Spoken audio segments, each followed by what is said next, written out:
Muy buenas amigos y sed bienvenidos un día más a Arcadia Zona 51. El cine es un elemento clave a la hora de popularizar un hecho del pasado. La 101 División Aerotransportada debe más a la serie Hermanos de Sangre que a todos los libros sobre sus gestas que se hayan publicado hasta la fecha. Y otro tanto sucede con el hundimiento del Titanic en la noche del 14 de abril de 1912.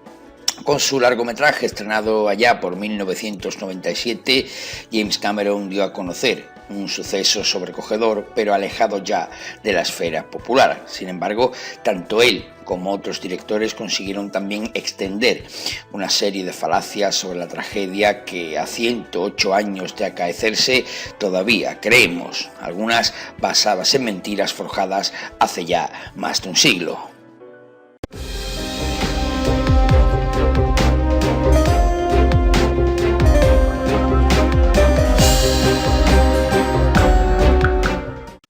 Durante años, películas, novelas y ensayos han utilizado como una letanía el mismo adjetivo para referirse al Titanic, el insumergible. En el largometraje dirigido por Cameron, por ejemplo, la familia y los amigos de la protagonista repiten varias veces esta premonitoria palabra antes de subir al buque. También lo dicen algunos de los actores secundarios. En los libros ingleses también es recurrente hallar títulos como el apelativo Unsinkable. Pero, ¿de verdad era considerado así antes de su hundimiento? Teoría hay decenas. En la versión digital del diario BBC, el profesor de Sociología Cultural del King's College de Londres, el señor Richard Howells, ha afirmado hace un par de semanas que esta es la mayor mentira que rodea al Titanic. En sus palabras, es falso que la sociedad pensara que era insumergible, que se trata de un mito retrospectivo que genera una mejor historia. De hecho, se atreve incluso a sostener que no se generalizó esta idea en los medios de comunicación hasta después de su hundimiento. Howells también desvela que la propietaria del navío, la White Star Line, jamás utilizó el término insumergible para referirse al buque y que no lo incluyó tampoco en los carteles promocionales de su primer viaje. Por el contrario, la publicidad que hizo la naviera habló de él como la reina del océano y reseñaba que junto a su gemelo, el Olympic, formaba parte de una línea que contaba con los vapores más grandes del mundo. Con todo, tan cierto como esto es que Philip Albrecht Small Franklin, encargado de la oficina de la White Star Line en Nueva York, sí lo calificó de esta forma cuando se recibieron las primeras noticias del impacto. El barco es insumergible y los pasajeros no sufrirán más que unos pequeños inconvenientes. Poco después corrigió sus palabras en el diario The Guardian, diciendo que hoy, cuando se hizo la declaración de que el Titanic era insumergible, estaba convencido de que el vapor estaba a salvo y que no habría pérdida de vidas, pero sin embargo señalaba que había tenido noticias de lo contrario. Por su parte, Charles Haas, presidente de la Sociedad Internacional del Titanic, es partidario en sus diferentes obras de que la clasificación de insumergible apareció por primera vez en una prestigiosa revista de construcción naval inglesa. Esta hacía referencia a que el capitán del navío disponía de un botón que, en el caso de que hubiera una abertura en el casco, cerraba los compartimentos estancos y convertía la nave en prácticamente insumergible. En sus palabras, la prensa sensacionalista se quedó con esta frase y la extendió, aunque eliminando el prácticamente. En su obra Grandes Misterios de la Historia, History Channel recoge las palabras de Haas y señala que los propietarios nunca dijeron que el Titanic fuera insumergible, pero que la prensa, la tripulación y los pasajeros lo tomaron como una máxima.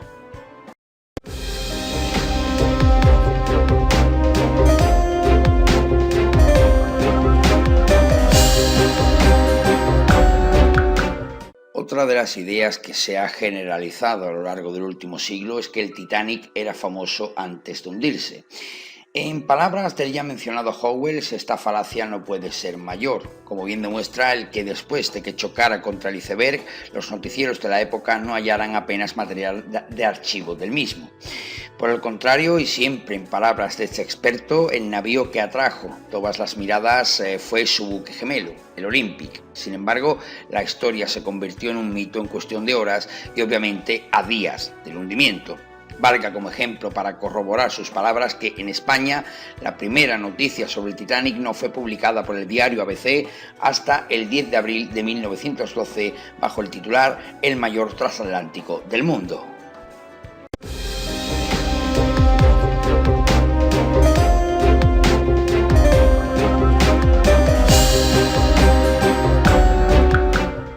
Una de las mayores mentiras fue desvelada el pasado 2012 en el documental Titanic, 100 años de historia, misterios al descubierto, elaborado por la Fundación Titanic.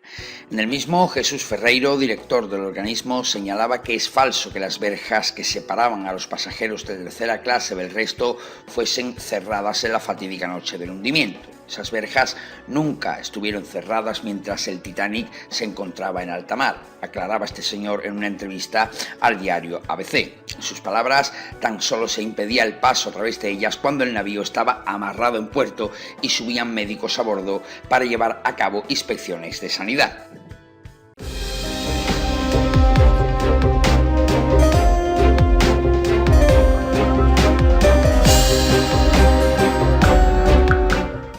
En el mismo documental mencionado anteriormente, la fundación dirigida por el señor Ferreiro también cargó contra la falacia extendida hasta la saciedad de que el Titanic se dio de bruces contra el iceberg, y nada más lejos de la realidad. En palabras del experto, el bajel simplemente lo rozó y lo hizo de forma tan velada que durante algún tiempo los mismos oficiales estuvieron convencidos de que habían solventado el problema y que podían arribar a puerto sin mayores dificultades. Lo que ocurrió es conocido, pero se suele obviar. El señor William McAllister Murdoch, primer oficial del buque de los sueños, vio en mitad de la noche unas luces que le desconcertaron. En realidad, lo que Murdoch vio no fue un iceberg, sino las luces del Titanic reflejadas en la pared negra de la montaña de hielo que tenía enfrente. Él creía ver otro barco. A toda velocidad y al grito de "tenemos un barco a proa", ordenó dar caña a estribor y a trastoda. A su vez, bajó todas las puertas estancas. En palabras del señor Ferreiro, aquella maniobra fue acertada y permitió que el transatlántico se mantuviese a flote durante 3 horas.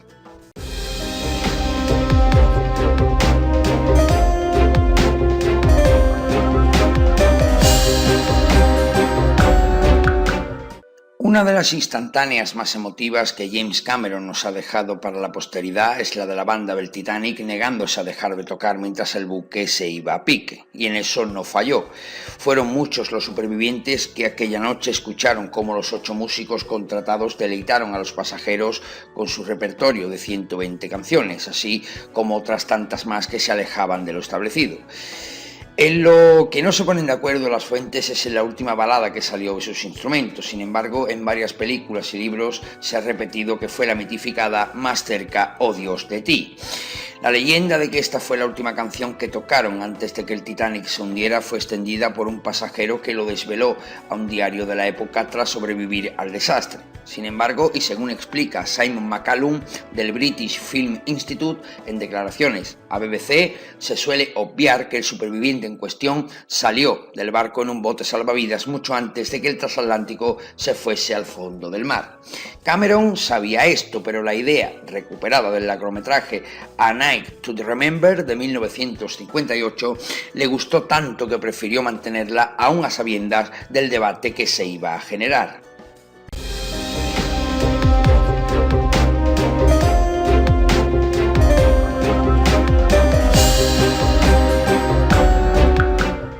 Una de las escenas más devastadoras y a la vez más reveladora de la película Titanic muestra a William McAllister Murdoch rodeado por una multitud de hombres, mujeres y niños que, desesperados ante el hundimiento del buque de la White Star Line, tratan de subir por las bravas a uno de los últimos botes salvavidas que quedan en cubierta.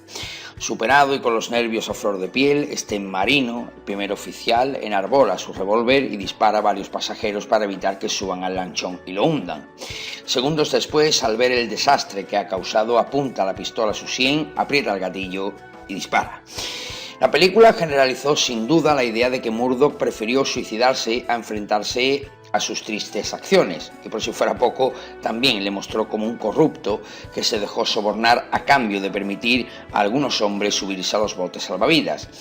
Sin embargo, y según desveló al diario ABC el señor Jesús Ferreiro, como ya hemos dicho anteriormente, director de la Fundación Titanic y creador, entre otras tantas muestras, de la afamada exposición Titanic The Exhibition, aquello fue un despropósito y un verdadero fallo histórico.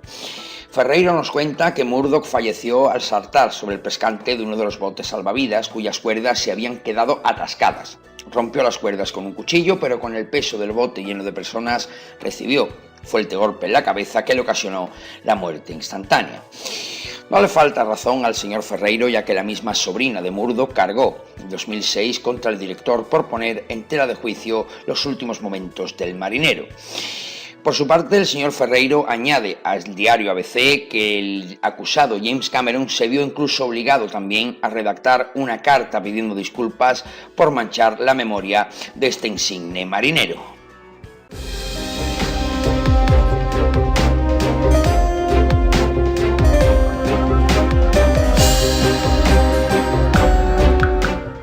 Otro de los personajes sobre los que ha cargado el cine ha sido Joseph Bruce Ismay, el presidente de la naviera White Star Line. La historia nos cuenta que tras notar un impacto en el buque se levantó de la cama, se puso una chaqueta para evitar el frío del Atlántico y acudió al puente de mando del Titanic decidido a saber qué había pasado allí.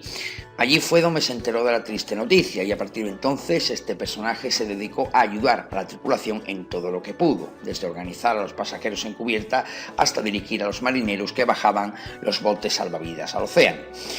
Según señala el divulgador histórico Jorge Olier Arenas en su extensa obra La historia del Titanic y los grandes transatlánticos, hasta entonces Ismay había actuado de forma juiciosa y había hecho todo lo posible por evitar que cundiera el caos entre el pasaje.